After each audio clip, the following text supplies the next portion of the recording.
lafa dhaxxanitti akkaan qabamu. Abiyyis kanuma carraasa. Lubbuudhaan bahee biyya kana keessaa baqatee deema taanaani lafa dhaqutti ila kollettaasaa qabanii rarraasaniitu kennu warri isa simatan. Hin qabama abiyyi lubbuudhaan baheedhaan. Niwukilarii maal abeet niwukilariin aangoorratti nama tursiisu niwukilariin yoo qabaatte waraanuma isaa intarnaashinaali yoo waraana gaggeessite niwukilarii hin fayyadamtu. Niwukilariin waraana hambisuudhaaf kan itti fayyadaman. Isinumti mataan keessan kollettaasaa qabdanii mana dhaagashu. Gotottanii.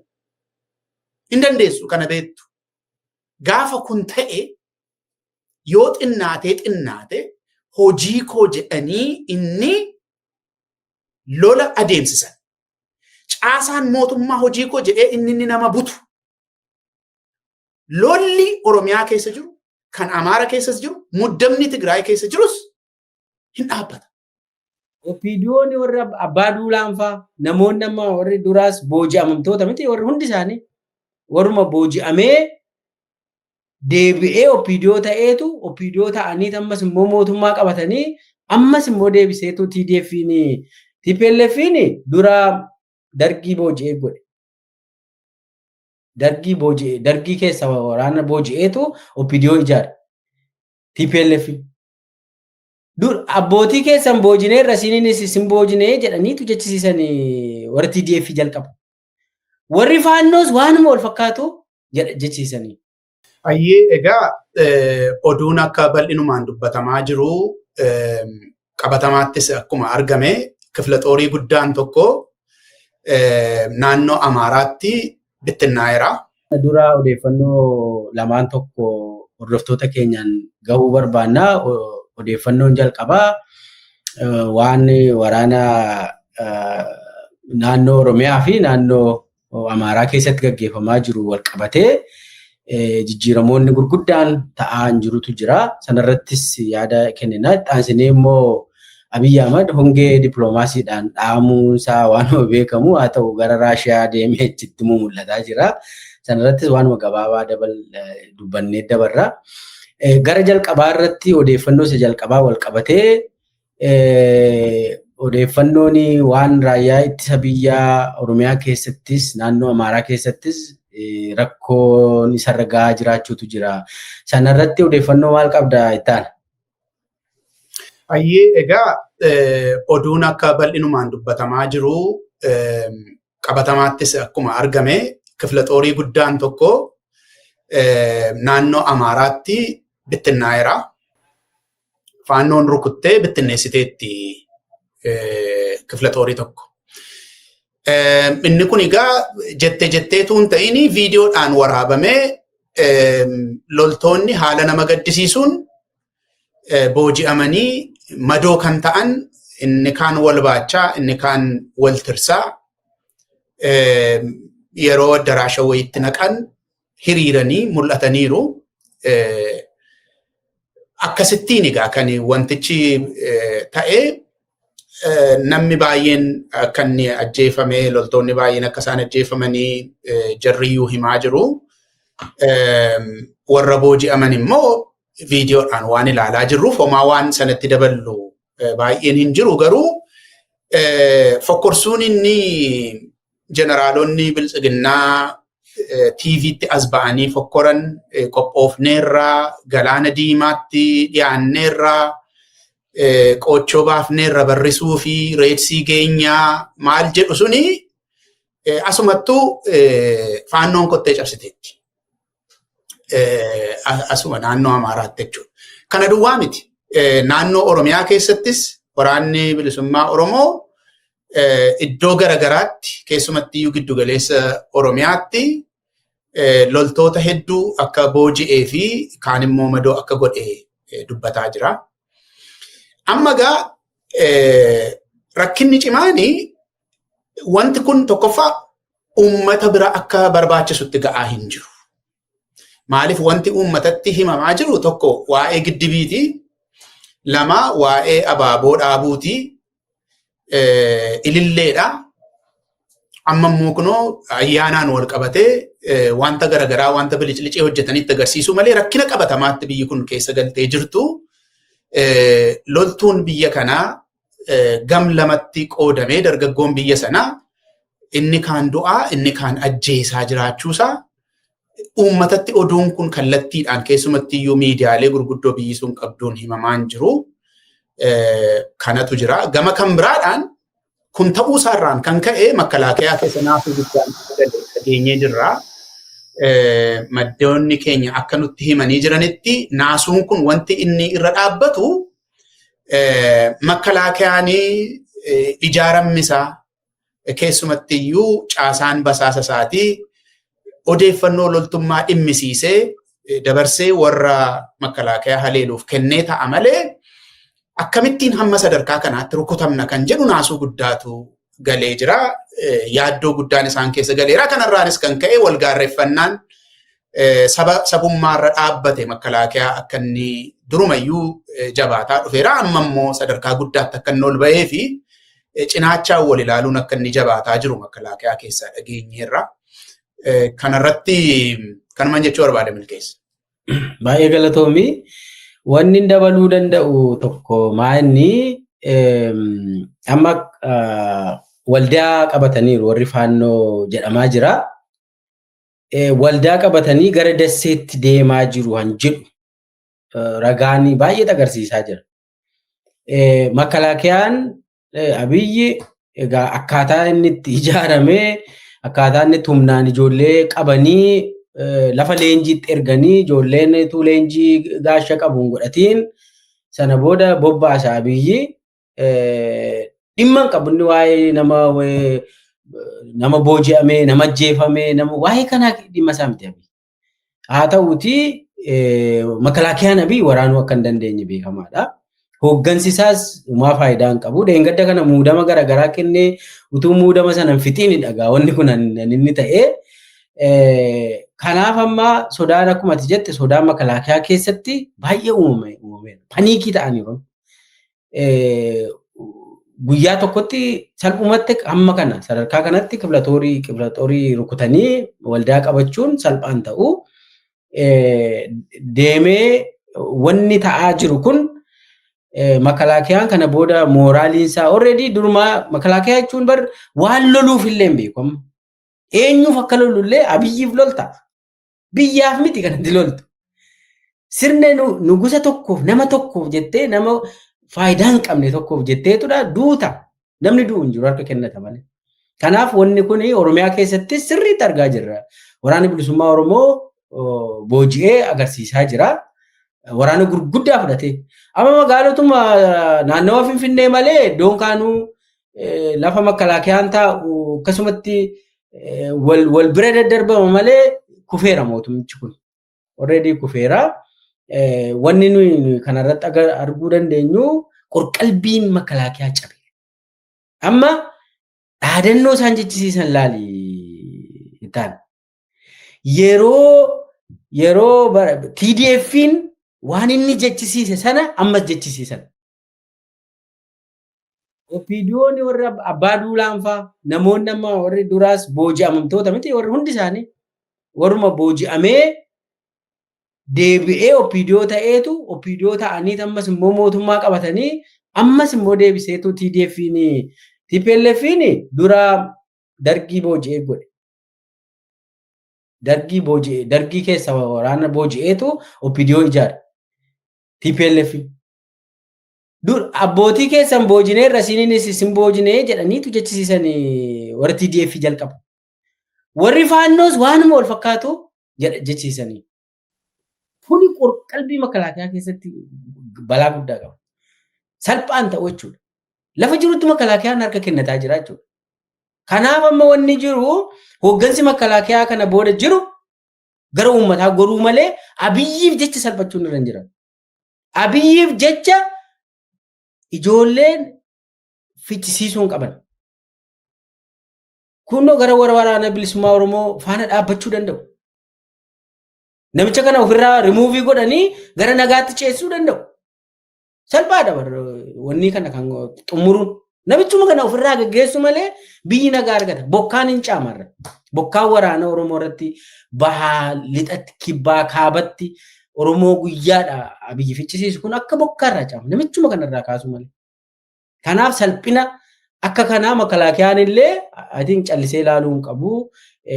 Waan jedhu noosumaan dabarree kayitaanu kan waan abiyyi dippiloomaasiidhaan kufee lafa dhaqu dhabee hiriyoonni isaa mootummoota gamtooman yaa'ii walii galaa waggaa waggaatti gaggeeffamu asuma New Yorkitti warri biyya bushan hundi as New York jiru.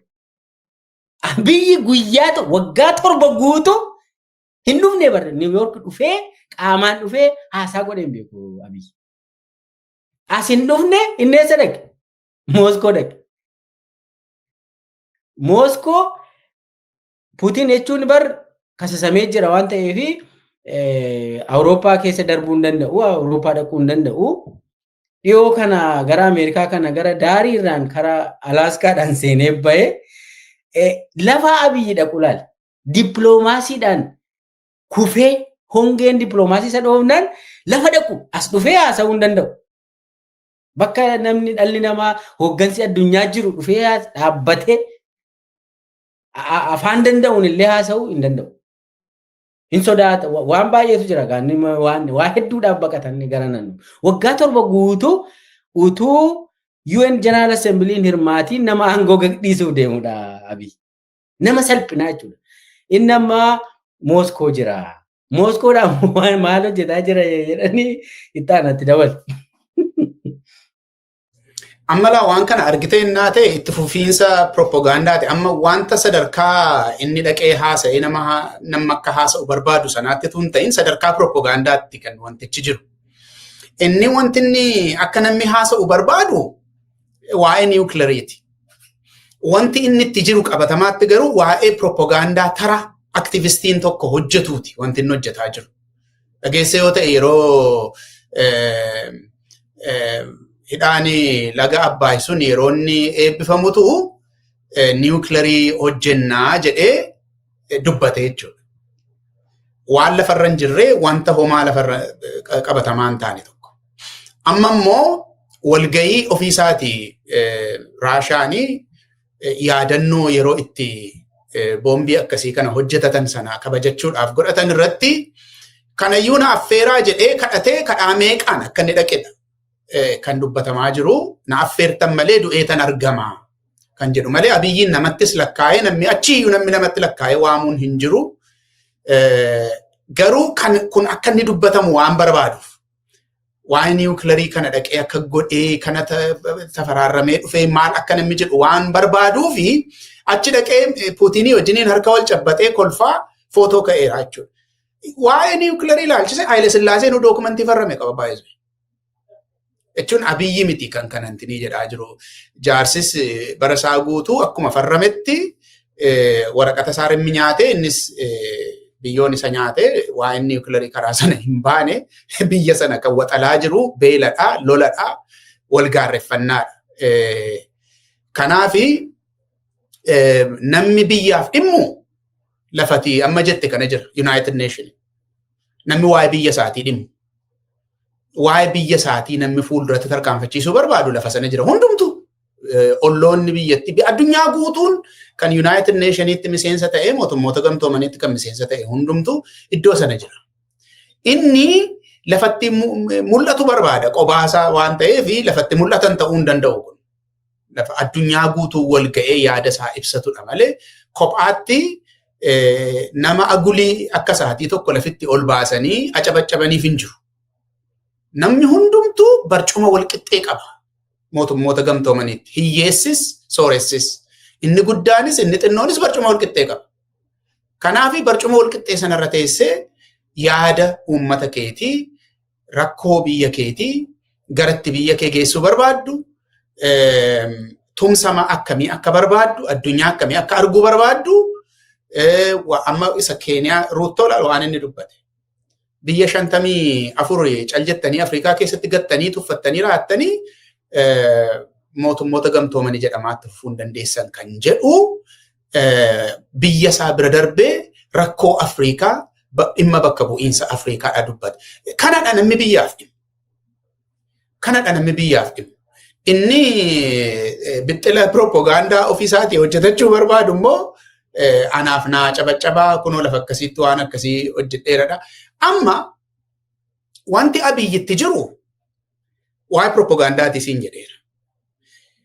Rakkinni jiru garuu rakkoo Itoophiyaa gaafa ilaaltu rakkina biyyi sun qabdu gaafa ilaaltu nama waa'ee niwukilarii haasa'a. Niwukilarii sana yoo qabaatte rakkinni Itoophiyaan furamaa? Abiyyi aangoo irratti nafaa yoo niwukilarii qabaate. Dubbii propagaandaa odeessuu malee wanti godhamu hin jiru. Isa kanaafi loltuu biyya keessatti salphatee rukutamee qabamee madeeffamee inni kaan ajjeefamee hidhamaa jiru dhiiftee waa'ee kanaa haasa'uun nama akkamii akka ta'e sobduu nama biyya kanaaf hin malle nama ulfina hin qabne ta'uusaa duwwaadha kan inni salphina isaa agarsiisaa deemu malkeessa. Kana xumuruudhaaf egaa Abiyyi tokkoffaa maaliif UN baqatee yoo biyya taa'e balbala cufatee ajjeechaadhuma hooggana miti biyya keessa taa'eetuma nama rashansiisuu hooggana taa'eetu. Amma inni biyya keessa taa'ee nama wayii ergeetu dubbachiiseera. Salphina kana jalaa bahuuf jecha akkuma ximmatte maaloo nan dhufa waraqata naa ergaa waraqaa seensaa jedheetu gaafate. Maal kootu rakkoon qabu jedheetu Putin waameeni achi dhaqee wanni gadi maaliif UN baqatan waggaa 6 waggaa 7 guutu yoo jenne tokkoffaa yakkamaa ta'uusaa beekaa biyyi mataansa. Ela kushisiidhaan namni yakkamaan lafa akkasiin dhufu lafa UN dhufee haasa'uu hin danda'u. Hiriyoonni isaa warri ollaa Keeniyaan Ruutoon Wiilaam Ruutoon fa'a laphee isaanii dhiibanii taasisuu bara. Yakkamaa akka Abiyyiin ta'an miti ka. Kanaaf salphina keessa jira Abiyyi matuma isaati. Hin hubata bara salphina isaa Abiyyi. Lammaffaa immoo miidiyaa addunyaa sodaata Abiyyi. Yoo gara UN kana dhufee hin gaafatuun akka carraa balbala irratti qabanii nama meeqa fittee Tigraay keessatti nama meeqatu Oromiyaa keessatti ajjeesaa jirta jedhanii gaafatu. Naannoo Amaaraatti meeqatu si hafeedhaan hin danda'u kaabi. Nama addunyaa irratti yakka waraanaa jedhamee UN'dhaa kaasee hanga Ameerikaatti itti murtaa'e namichi kun bara. Akkamitti dhufa gara UN? Sadaffaa namichi kun dandeettii tokko hin qabu. Hin qabu maa tokkotti yabe. Dandeettii wayii waanuma dandeettii jedhamu tokko hin qabu. Dhufee waltajjii UN irra dhaabbatee haasa'uudhaaf maalisuma Itoophiyaatti kun waltajjii irra yeroo dhaabbatu hin amanuu barin ammoo shawwadaan jira jedhee amana. Inni dubbanneerra waa'ee kana.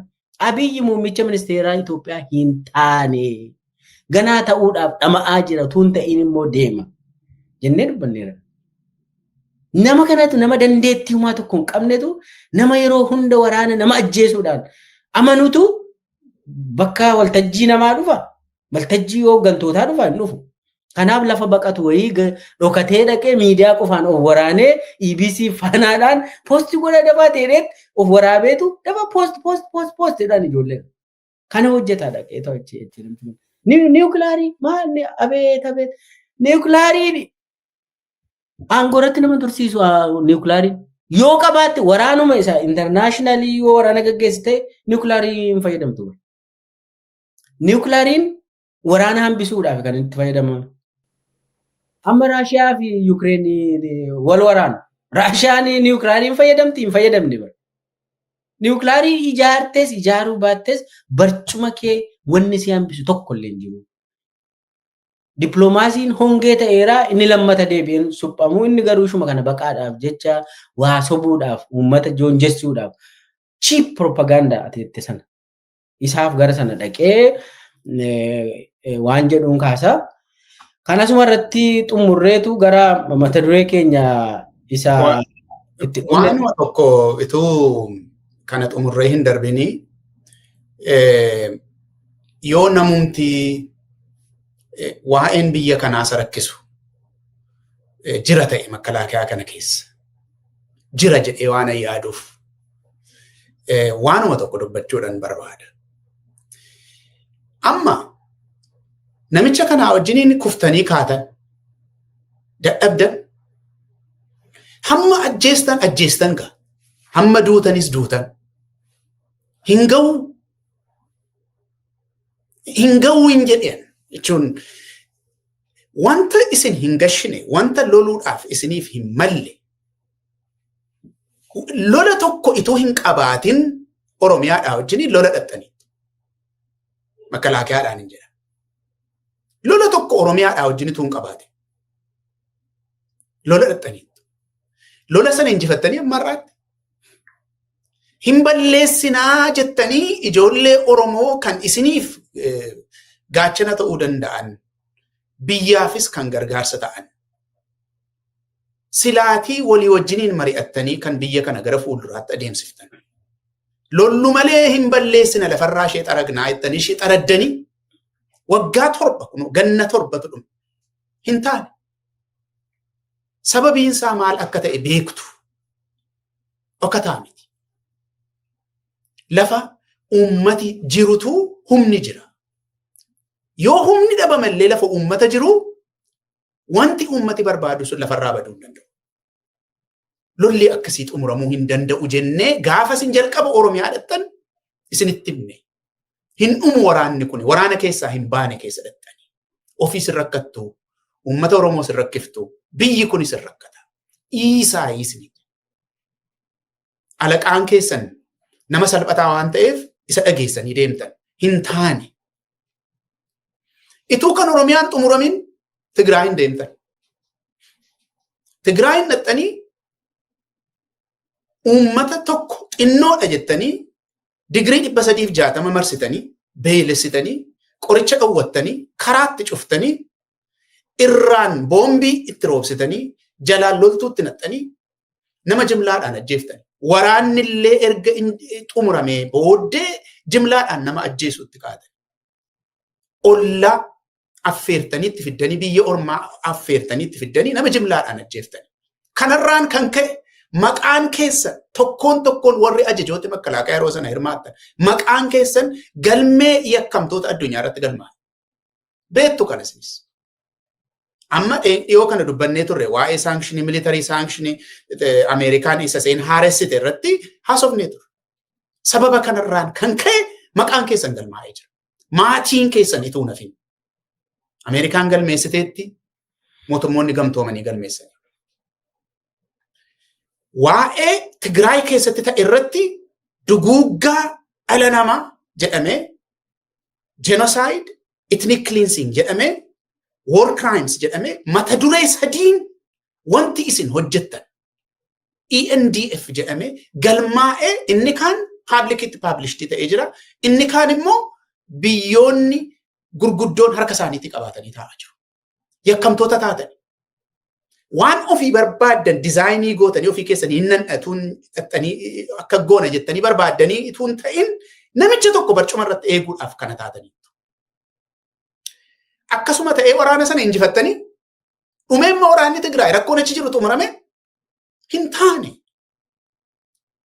taane mucaa namaa nama nagaa jiraatu lafarraa fixxanii raattanii waraanni sun hin xumuramu ituu waraanni sun hin raawwatin amma immoo Amaaratti immoo ceetan salphinni Tigraayitti isin irratti ga'e ammas naannoo Amaaraatti isin irra ga'eera Oromiyaa keessatti itti fufaa jira hin ga'uu jedheen kan isin gaafachuu barbaadan kanaaf namicha maraataa qalbii kan hin qabne of malee mucaa namaa arguu kan hin dandeenye baattanii hamma yoomitti deemtuudhaan isin keessa namni tokkittiin yoo jiraate dheeniyan kan hin dubbatu namumti tokkittiin jechuun waa'ee qabeenya saammatanii qabeenya raamuu biyya hiyyoomsanii ofiin jiraadhasa jechuutu hin ta'ini waa'een biyya kanaa nagalchaa biyya kana itti dadhabeera kan jettan yennaa ta'e jechuu kooti isa wal dorgommii siyaasaa miti kan hin jedhaa jiru ani jechuun gaaffiidhuma uummataayyuu miti amma kan hin jedhaa jiru wattaaddara warri taatan wattaaddaroonni yeroo hundumaadha waa'ee Itoophiyaa isinitti himameeti kan isin lola dhaqxan Itoophiyaa isin lola dhaqxaniif suni hamma yoonaa lolarra jirti. Rakkinni ishee tokkoyyuu hin furamne. Karaa isin amma deemtan kana rakkoon biyya kanaa hin furamu jennee isinitti himne. Salphinarraa salphinatti, salphina tokkorraa salphina kan biraatti ce'aa hamma yoomiitti adeemtuudha. Amma sirra deebi'een jedha kan kana isin gaafataa jiruufanii namumti tokkollee yoo isin keessa jiraate kan waa'een kanaa isin dhiphisu jira jedhee waan ani yaaduuf jechuudha.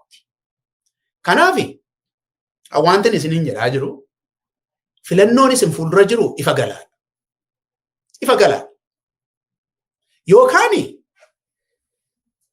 lola amma itti jirtan kana naannoo Amaaraas naannoo Oromiyaas itti fuftanii yoo barbaaddan immoo tarii maraannaan sun yoo dhaabbachuu baate Tigraayinis itti dabaltanii loltuun kun hamma dhumaatti lolee akka inni bittinnaa'u gochuun hin bittinnaa'aa baay'ee isin hirkatti bittinnaa'a. Namni tokko iyyuu tuun isin hirkatti bittinnaa'a loltuun kun. Gaafa sana immoo eenyu akka dursee salphatu isin hubeettu. Loltuun kun gaafa bittinnaa'ee raawwate eenyu akka dursee salphatu eenyu akka lafa lixu dhabu isin hubeettu. Abiyyi lafa dhaqu qaba. Loltoonni miidil levelii giddu galeessa irraa kaatanii achii ol jirtan garuu lafa dhaxxanii qabu. Yoo dhaxxanis yakkaan qabamtu sila isinitti meera. Lafa dhaxxanitti yakkaan qabamtu. Abiyyis kanuma carraasa. Lubbuudhaan ba'ee biyya kana keessaa baqatee deema taanaani lafa dhaqutti ila kollettaasaa qabanii rarraasaniitu kennu warri isa simatan. Hin qabama Abiyyi lubbuudhaan ba'eedhaan. Mucaa namaa lafarraa duguuganii hamma dhumaatti baqatanii dhokatanii jiraachuun hin danda'amu. Charles Tayloriin Laayibeeriyaa.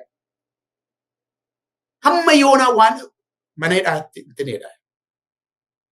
Kanaaf isin ijoollee hiyyeessa funaantanii humnaan qabdanii lolatti naxxanii hamma dhumaatti deemtanii loltuus bittinneessitanii ofii salphattanii salphinatti galuu manna filannoon inni lammataa akka sila milkeessaan jedhe namicha kana isinumti mataan keessan kollettaasaa qabdanii mana hidhaa gashu. Gotottanii. Hin dandeessu kana beektu.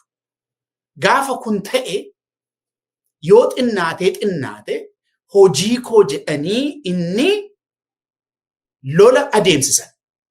Caasaan mootummaa hojii koo jedhee inni nama butu. Lolli Oromiyaa keessa jiru, kan Amaara keessa jiru, muddamni Tigraay keessa jirus hin dhaabbata. Kana jechuun rakkoo biyya kanaatu halkan tokkotti furamaa jechaan. Namichi kun yoo deeme garuu biyya kanaaf nagaan hin deebi'aan jedhaan. Waa'ee nagaa biyya kanaatu isin dhiphisa yoo ta'e akkuma afaaniin dubbattan yoo dhuguma nagaa biyya kanaatti isin dhiphisa ta'e tarkaanfiin inni jalqabaa ofis oolchuu barbaaddu yoo ta'e loltuu kanas akka inni lubbuudhaan hafu barbaaddu yoo ta'e namicha kana ari'u. An kanuman jechuu barbaada milkeessa.